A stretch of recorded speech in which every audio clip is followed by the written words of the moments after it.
Alright, so I came across this interesting post and we got a deviant take. The reason that I'm tackling it is because it's not just a deviant take.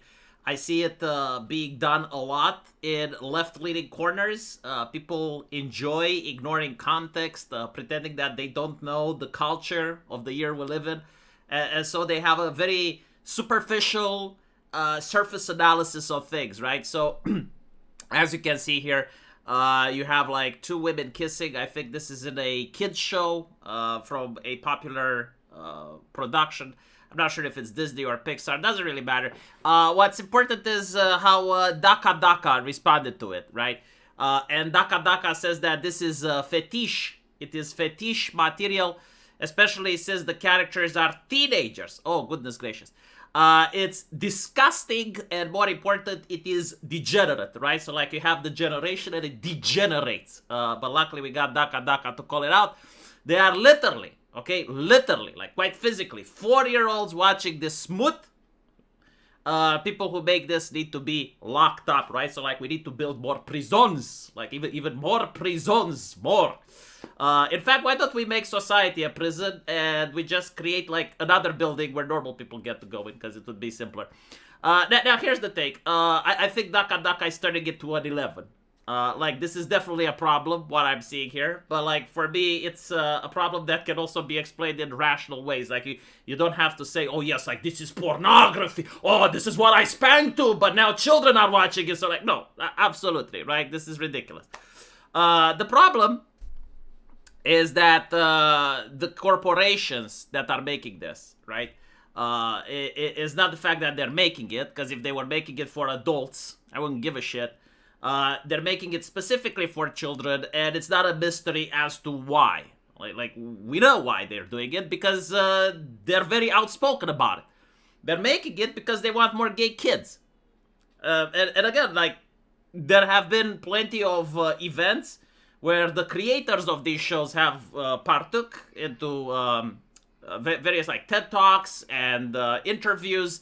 And they literally say, like, yes, we want kids to express their sexuality, and they want more gay kids.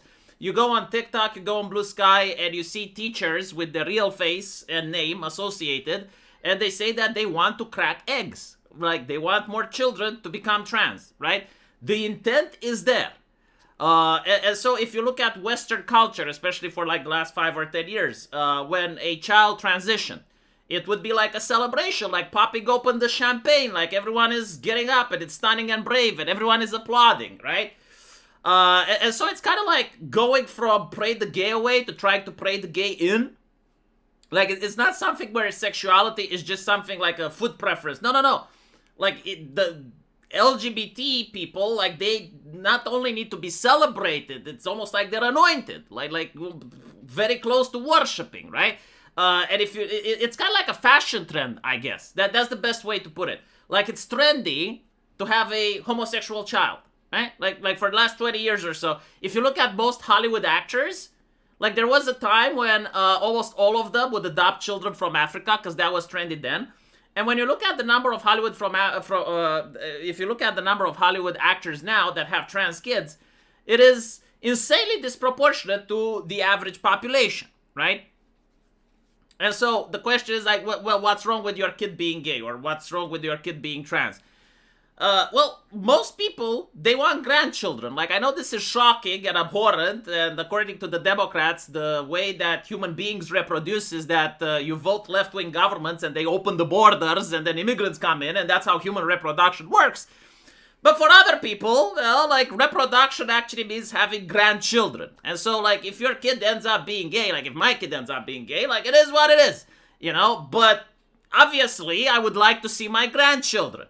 And I would definitely not want to know that a company is basically praying that my kid ends up gay, you know? Or that another corporation, for profit, is doing the best that they think they can in order for my kids to get gay. And it's like, well, how do I know this? Well, I know this because when Florida, for example, wanted to remove certain LGBT literature from their schools, and this comes after a controversy where there were actual, like, pornographic books there, and Disney said, no.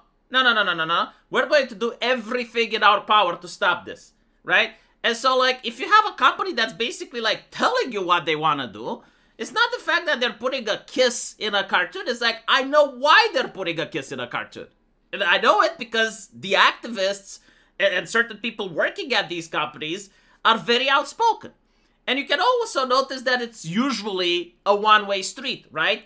Like, it's almost always that if you have a child that transitions or comes out gay, everyone is popping open the champagne, everyone is celebrating.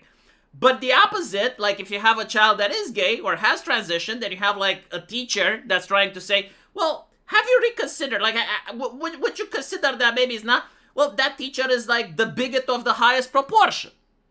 And so like with all this put into context, I can see why certain parents don't like this. And it's also like the gross level marketing, you know?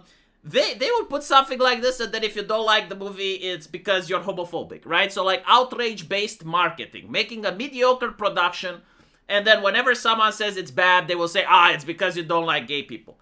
And finally, it's also the fact that they never go after the Chinese, the Saudis, or people from Africa that ban these things. Like when China bans this, or when Saudi Arabia bans it, like they don't cast moral judgment, they're not outraged, it's just normal, right? But like, if I don't want to see it, I'm a bigot. So like, what? Like China pays the homophobia tax? Like, how does it work? Okay? So like, this is why I'm upset. Like, obviously, you know, it's not smooth. Like, let's be honest, you know, if some guy in prison wants to spank it and you show him like a kiss, like no one fucking cares. I also don't care if they're teenagers and they're kissing. Like, America's TV show from the 90s had real actors playing as 16-year-olds doing literally fucking this. And so, like, whatever, the world survived through that. I'm sure it can survive through this. The reason I'm upset is because of what I mentioned, right? It's like corporations, for profit, ruled by activists, are trying to push something. They're trying to social engineer society in a way that I personally don't see why I should fund it, okay?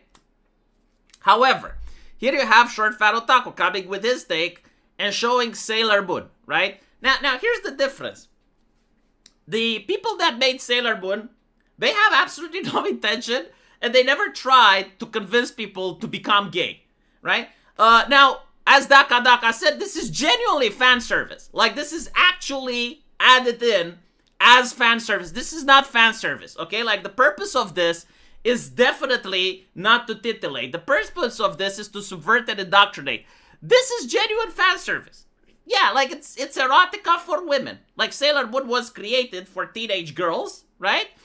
And, like, part of this was actually fan service if a guy happens to watch. Also, the way that Japanese people treat LGBT individuals is very different than the way the West takes it. In Japan, especially when Sailor Moon was out, being part of the gay community was like, meh.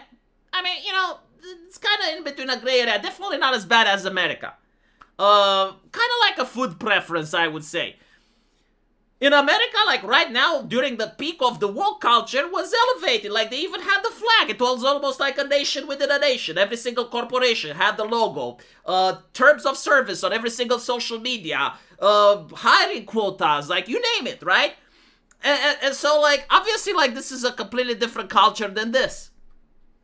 And also, like, this is usually, like, part of the story, like, the way it was done in Sailor Moon. As I remember, I haven't seen that since I was a teenager. But basically, like, the way I remember it, it's that it was so natural and it was so low-key that almost no one even noticed. Like when I was a teenager, it was kind of difficult to say if these two are actually lovers or they're just BFFs, you know? Because I actually see girls like this at university, both of them having boyfriends and shit. And at the time, you know, like, this level of interaction for girls was more acceptable than it was for boys. And speaking to them even now, like, I know they weren't gay. But still, you know, like, fine, it's like borderline level. Like, you can always debate, like, they were never kissing, right? Like, they never kissed, they never had sex, they never did any of that.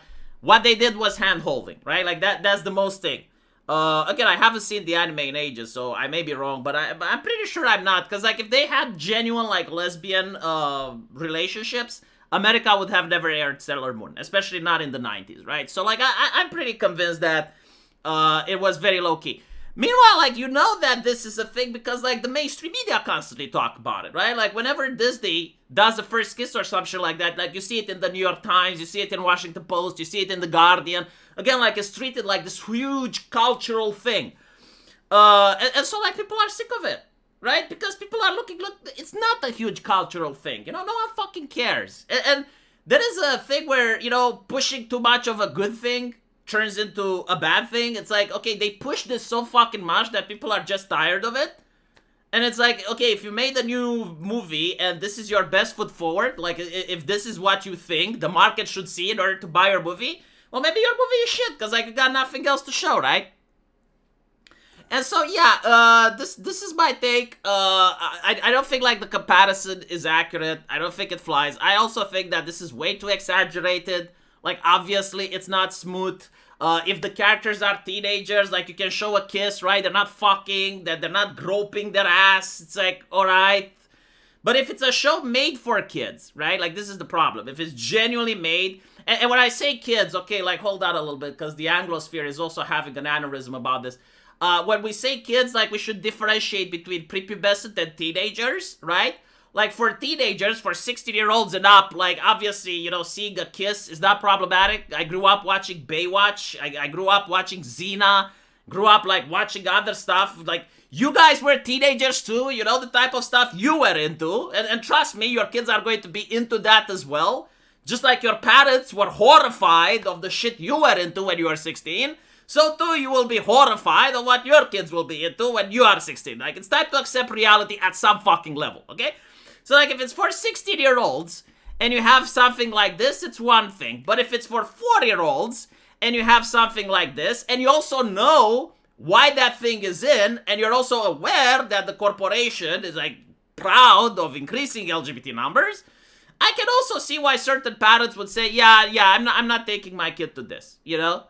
And at the end of the day, it's the free market, right? Like, they want to create a culture where I guess, like, people are forced to take their kids to see Disney and are forced to pay money to see it.